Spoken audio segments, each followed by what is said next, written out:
dhaqameedyo kulan ku yeeshay magaalada Beledweyne ayaa ka soo horjeestay nabadoon dhawaan halkaasi lagu caleemo saaray sida faafinta warkaan magaalada Beledweyne ee gobolka Hiiraan inoogu soo diray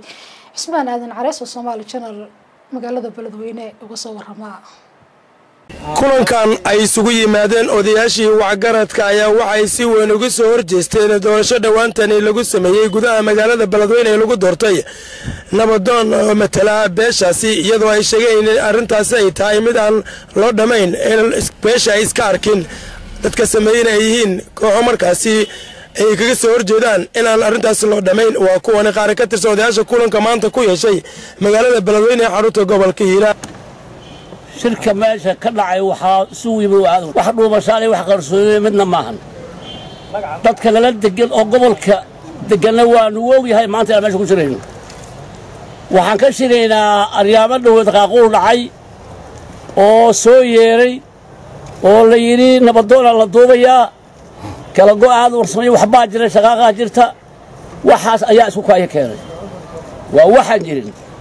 waa waxaan dhicin adduunyada saxaafadda waxaan u sheegaynaa aadan warsame intuu ka koobnay baahiisii oo dhow u fadhinaa waa midaysanahay waxaan ku midaysanahay tawfiiq waxaan ku midaysanahay nabadoon inuu suuriyo xuseen xayowya 10 sano duuban yahay nin kale oo bannaanka looga yeeray wuxuu yahay mal yaan la qabanin nooma jirto arrintaas waxaan rabnaa dal iyo dibad inaad gaarsiidaan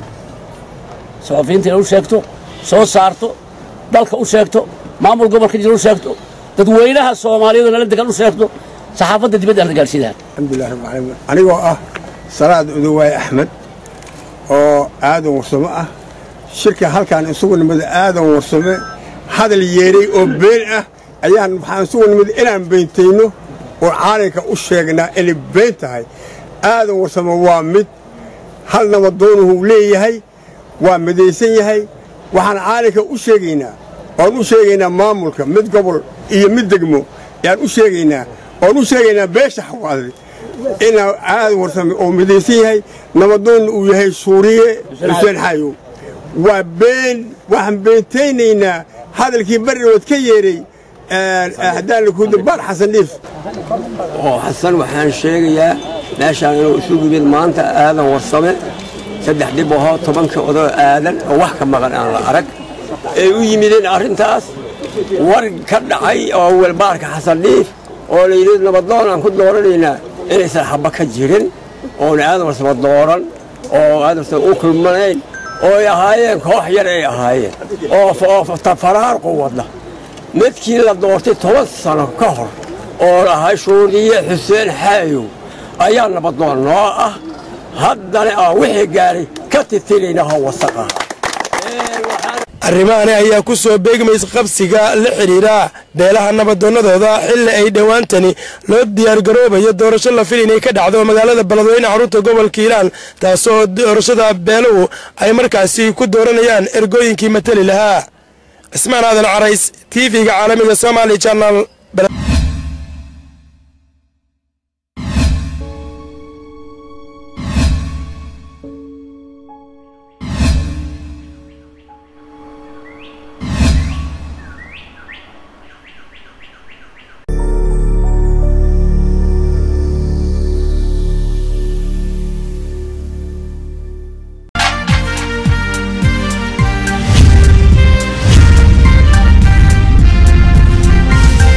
dhaqameedyo kulan ku yeeshay magaalada Beledweyne ayaa ka soo horjeestay nabadoon dhawaan halkaasi lagu caleemo saaray sida faafinta warkaan magaalada Beledweyne ee gobolka Hiiraan inoogu soo diray